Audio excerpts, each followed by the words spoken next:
Shalom Jemaat Tuhan, topik kita kali ini berurutan, yaitu serba-serbi akhir zaman, dan ini merupakan bagian yang pertama. Mari kita berdoa. Biar Roh Kudus, Roh Hikmat memberikan kepada hamba-Mu hikmat dan bimbingan, dan setiap kami yang menonton dan mendengarnya, tolong kami dibimbing oleh Roh yang sama. Berbicara kepada kami lewat lidah hamba-Mu dalam nama Tuhan Yesus. Amin. Terus sekalian, kalau kita bicara soal kata eskatologi, secara tradisional didefinisikan sebagai doktrin tentang hal-hal terakhir. Hal-hal terakhir dalam kaitan dengan kehidupan manusia secara individual. Secara individual itu bagian pertama, ya. Jadi misalnya kematiannya, kebangkitannya, pengadilan di hadapan Tuhan yang akan dihadapinya. Ini terjadi pada pribadi secara individual. Eskatologi individual. Atau juga berkata eskatologi kosmis, yakni tentang berakhirnya alam semesta ini. Ya, ada dua bagian yang besar, eskatologi individual dengan eskatologi kosmis. Ya, dua hal itu penting untuk kita pelajari. Nah, yang berikutnya, konsep Alkitabiah tentang waktu bukanlah bersifat lingkaran atau circle. Ya. Selalu berulang yang sama, selalu berulang yang sama. Itu bukan konsep Alkitabiah. Ya. Tetapi konsep Alkitabiah adalah tentang waktu adalah berkaitan dengan linear. Garis lurus yang memiliki ujung dan ada klimaksnya seperti gambar ini. Ya, garis lurus yang memiliki ujung dan ada klimaksnya.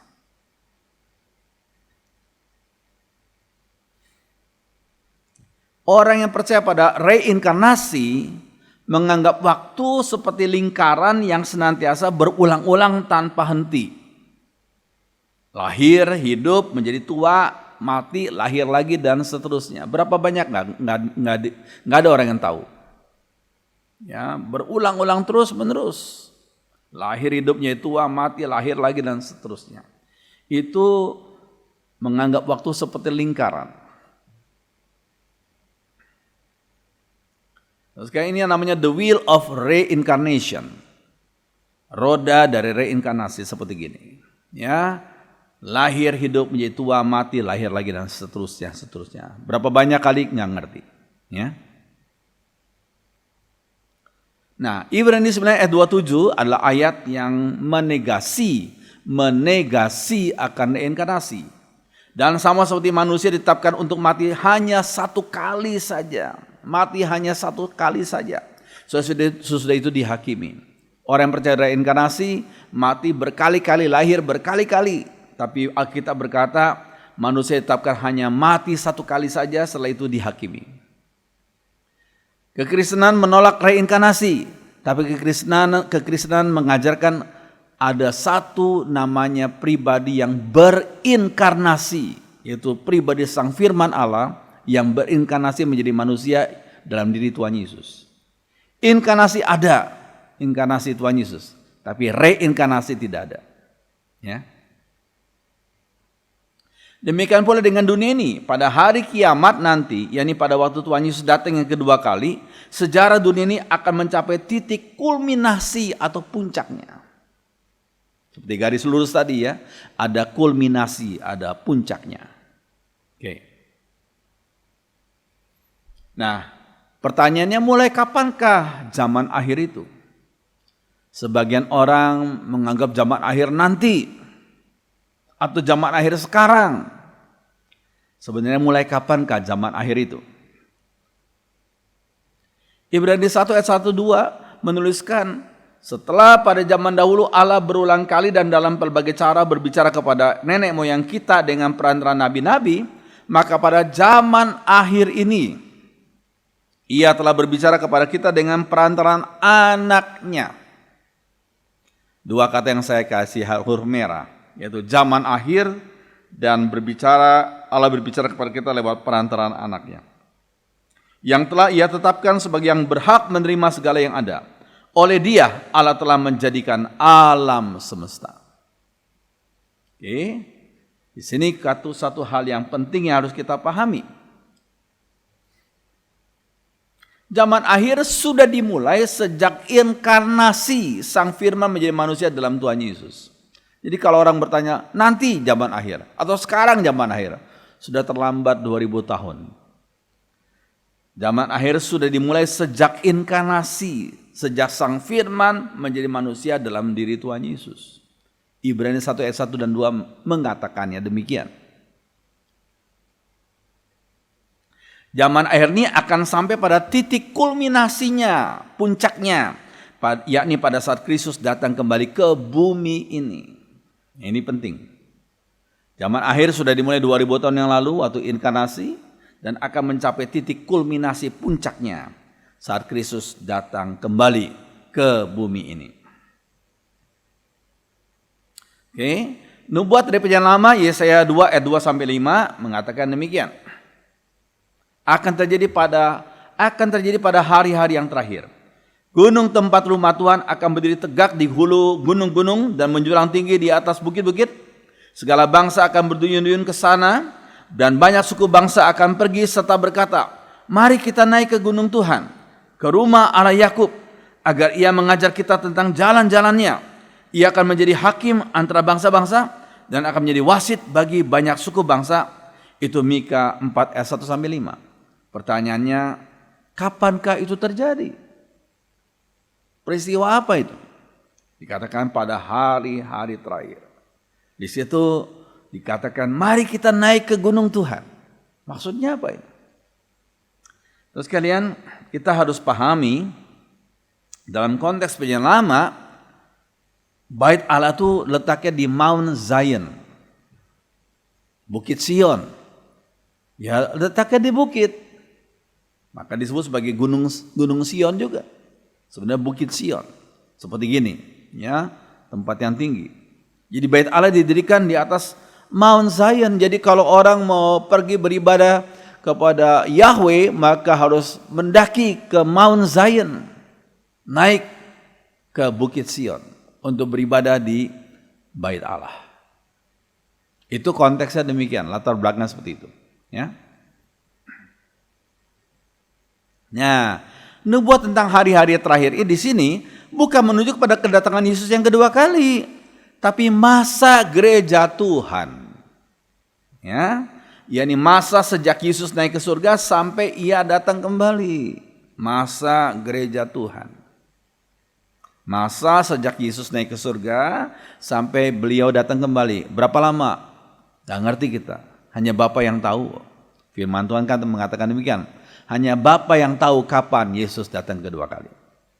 Sang anak datang kembali, hanya Bapa yang tahu. Terus sekalian, orang-orang dari berbagai bangsa akan berkumpul di gereja Tuhan yang didirikan di berbagai tempat untuk mendapatkan pengajaran firman Tuhan yang mengubah kehidupan dan pola pikir mereka. Jadi, suatu hal yang penting, orang dari berbagai bangsa akan berkumpul di gereja Tuhan. Di mana didirikan di Yerusalem? Oh, di berbagai tempat di dunia ini. Dari kota besar sampai desa-desa, di pegunungan sampai di pinggir pantai, di mana-mana, ya. Orang dari berbagai bangsa akan berkumpul di gereja Tuhan yang didirikan di berbagai tempat untuk mendapatkan pengajaran firman yang mengubah kehidupan dan pola pikir mereka. Termasuk saudara dan saya sekarang mendengarkan firman lewat kanal YouTube ini. Ya, ini suatu luar biasa. Paradigma gereja sekarang sudah berubah sekali dengan teknologi yang sekarang ini ada. Ya. Terus sekalian kita lihat contohnya. Ini.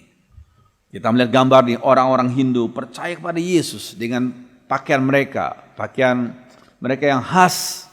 Ya. Orang-orang dari India, orang dari Pakistan, orang dari Bangladesh biasanya pakaiannya seperti ini. Ya, mereka sebut sari, ya. Mereka menyembah Tuhan. Mereka percaya pada Tuhan Yesus sang juru selamat itu. Maka dikatakan orang-orang dari berbagai bangsa berkumpul di gereja Tuhan yang didirikan di berbagai tempat untuk mendapatkan pengajaran firman yang mengubah kehidupan dan pola pikir mereka. Mereka tidak lagi percaya reinkarnasi. Mereka percaya pada inkarnasi sang firman Allah. menjadi manusia dalam diri Yesus yang menyelamatkan. Oh puji Tuhan. Oke, pada hari Pentakosta dalam khotbahnya Rasul Petrus mengutip nubuat dalam kitab Yoel pasal 2 ayat 28 sampai 32. Akan terjadi pada hari-hari terakhir, demikianlah firman Allah, bahwa aku akan mencurahkan rohku ke atas semua manusia. Mencurahkan rohku ke atas semua manusia. Ya. Kata hari-hari terakhir di sini bukan menunjuk pada hari kiamat, tapi pada hari turunnya Roh Kudus, yakni hari Pentakosta 2000 tahun yang lalu. Ingat ya, pada masa perjanjian lama, Roh Kudus tidak dicurahkan kepada semua umat Tuhan, dicurahkan hanya kepada raja yang diurapi, ya, kemudian nabi, imam, atau orang-orang tertentu yang diberikan tugas khusus, misal Besaleel dan Aholiab, yang membuat benda-benda di kemah suci. Jadi umat Tuhan yang lain nggak terima Roh Allah, nggak terima Roh Kudus. Hanya raja, imam, dan nabi. Dan firman Tuhan kata apa? Akan terjadi pada hari-hari terakhir, aku akan mencurahkan rohku ke atas semua manusia. Maksudnya ke atas semua umat Tuhan. Ya, ini terjadi. Ya, ke atas semua manusia, maksudnya semua orang yang percaya pada Yesus. Bukan para klerik atau para imam saja, tapi semua orang yang percaya pada Yesus dikaruniakan Roh Allah, Roh Kudus itu. Ya. Oke. Roma 8 ayat 14 dan 15. Semua orang yang dipimpin Roh Allah adalah anak Allah. Semua orang yang dipimpin oleh Roh Allah adalah anak Allah. Ya, sebab kamu tidak menerima roh perbudakan yang membuat kamu jadi takut lagi, tapi kamu telah menerima roh yang menjadikan kamu anak Allah. Oleh roh itu ya kita berseru ya Aba, ya Bapa.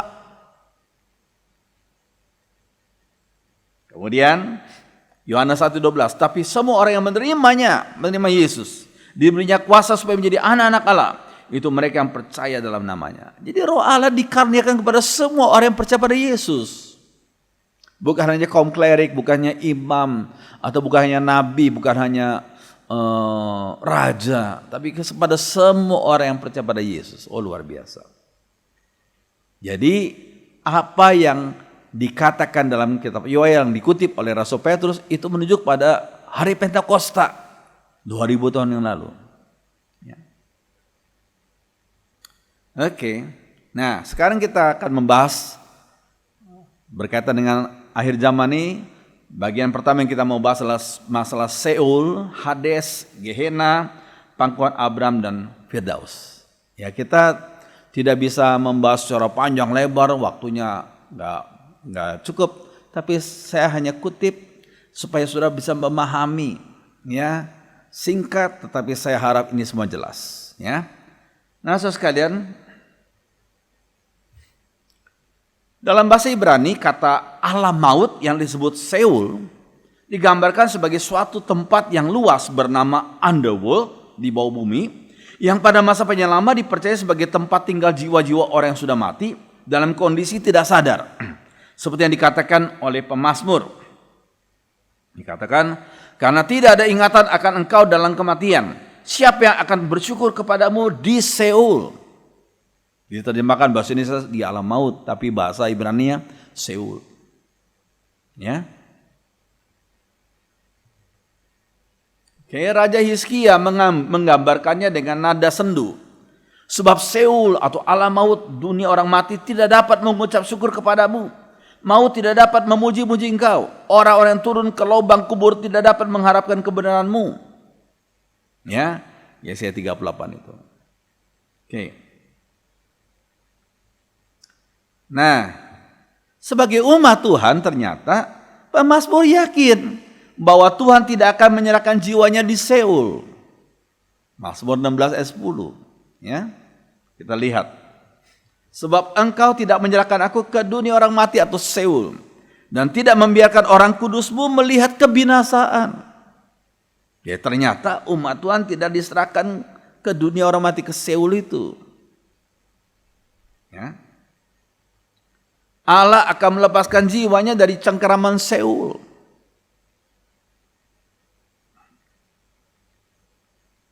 Tapi Allah akan membebaskan nyawaku dari cengkeraman dunia orang mati atau Seol, sebab Ia akan menarik aku. Ya, itu kata pemazmur. Oke, jadi Seol adalah tempat hukuman bagi jiwa-jiwa dari orang yang telah mengalami kematian jasmani. Tempat hukuman itu. Sehingga mereka yang berada di Seol tidak dapat bersyukur kepada Tuhan. Ya karena tempat hukuman, bagaimana mereka bisa bersyukur kepada Tuhan? Ya. Namun jiwa umat Tuhan tidak diserahkan ke dalamnya, ke dalam Seol. Jiwa mereka ke surga, seperti yang dialami oleh Nabi Elia dalam 2 Raja-Raja 2 ayat 11b. Ya, dikatakan apa di situ? Sedang mereka berjalan terus sambil berkata-kata, tiba-tiba datanglah kereta berapi dengan kuda berapi yang memisahkan keduanya. Lalu naiklah Elia ke surga dalam angin badai. Apakah hanya Elia naik ke surga? Tentunya tidak. Kalau hanya Elia, berarti Tuhan pilih kasih. Bukan hanya Elia, jiwa-jiwa dari umat Tuhan, orang-orang saleh di dalam perjanjian lama. Kalau sudah meninggal, mereka tidak pergi ke Seol. Mereka ada di surga. Ya, seperti Elia diangkat hidup-hidup oleh Tuhan ke surga.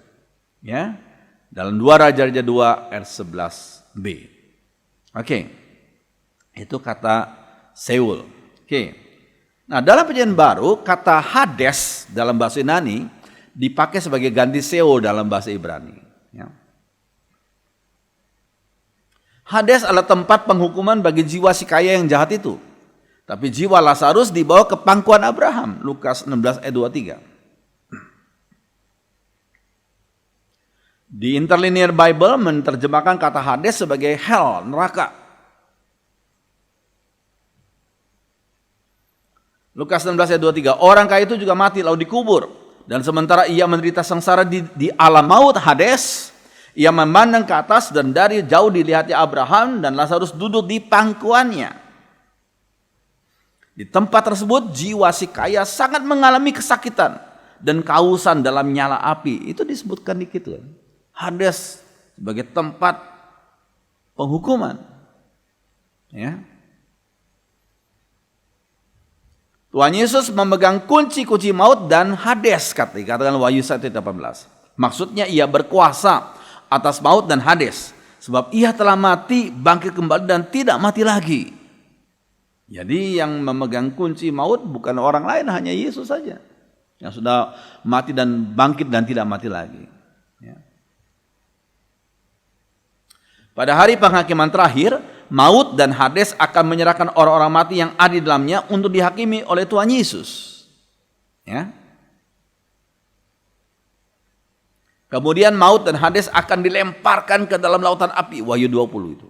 Ya, sudah lihat langsung ya. Oke. Selain Hades, guys, sekali lagi Seol dan Hades adalah tempat penghukuman. Ya, Hades jelas-jelas diterjemahkan dalam bahasa Inggris sebagai hell, neraka. Ya. Selain Hades, perjanjian baru juga memakai kata lain, yakni Gehenna, untuk menyebut tempat hukuman bagi jiwa orang berdosa.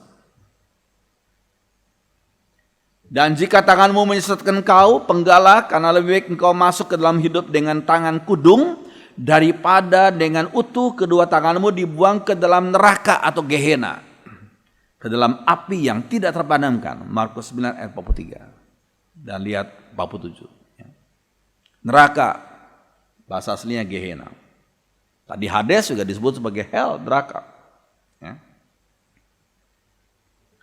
Oke, selain kedua ayat tersebut, kata Gehenna yang selalu diterjemahkan sebagai neraka dipakai juga dalam Matius 5 dan seterusnya yang sudah bisa baca itu. Ya, beberapa ayat di sini. Oke. Dalam Matius 5 ayat 22 dikatakan, tapi aku berkata kepadamu, setiap orang yang marah terhadap saudaranya yang harus dihukum.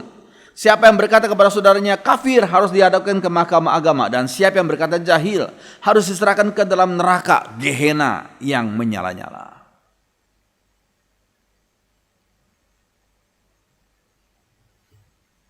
Oke, kata Gehenna berlatar belakang historis yang kelam. Pada zaman perjanjian lama, kata itu berasal dari suatu lembah yang sebenarnya jurang, yang bernama Hinom. Ya, lembah atau jurang yang bernama Hinom, yang terletak di luar kota Yerusalem. Nah, ini gambarnya, sudah lihat ya. Ini gambar Yerusalem. Ya, ada Gunung Muria, ada lembah Kidron, ada Bukit Zaitun. Nah, sudah lihat di situ yang saya kasih panah, tanda panah merah itu lembah Hinom. Lembah Hinom atau jurang Hinom. Oke.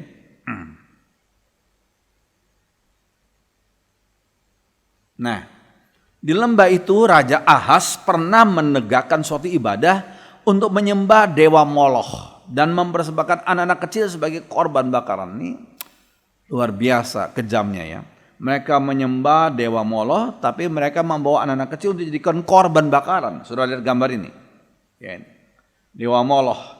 Kemudian orang mempersembahkan anak kecil sebagai korban bakaran. Anak kecil manusia ini. Ya. Ini merupakan hal yang luar biasa kejamnya. Perbuatan itu kemudian diikuti oleh Raja Manasye.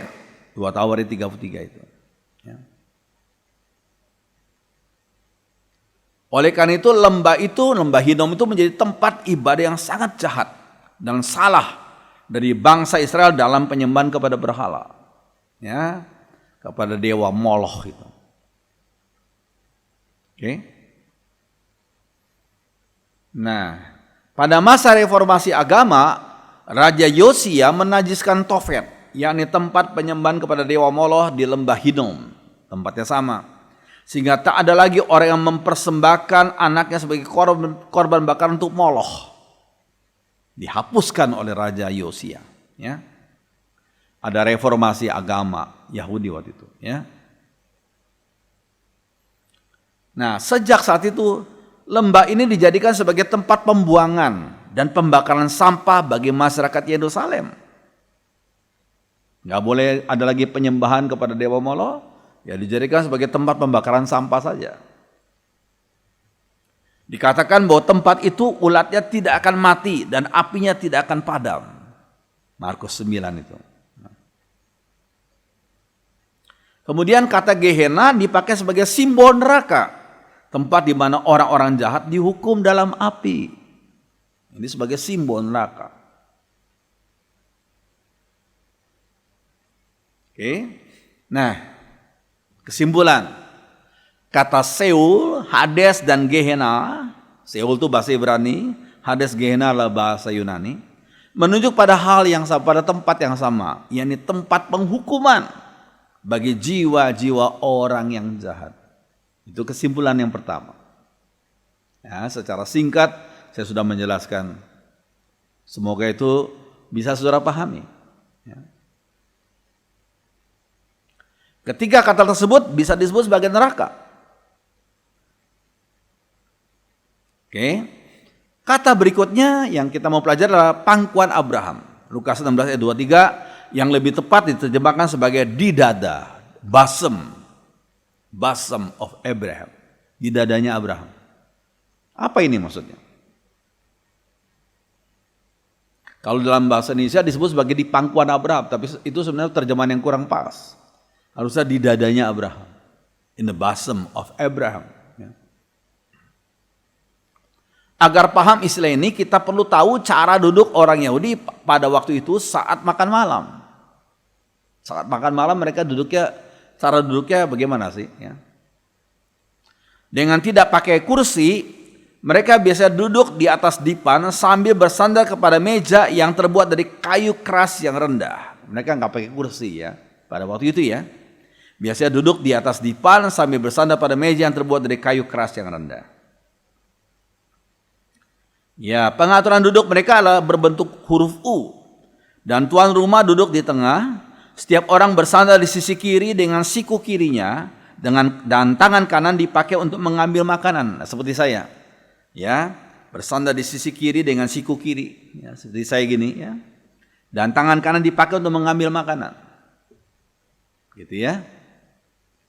Bersandar di siku kiri, tangan kanan dipakai untuk mengambil makanan. Oke.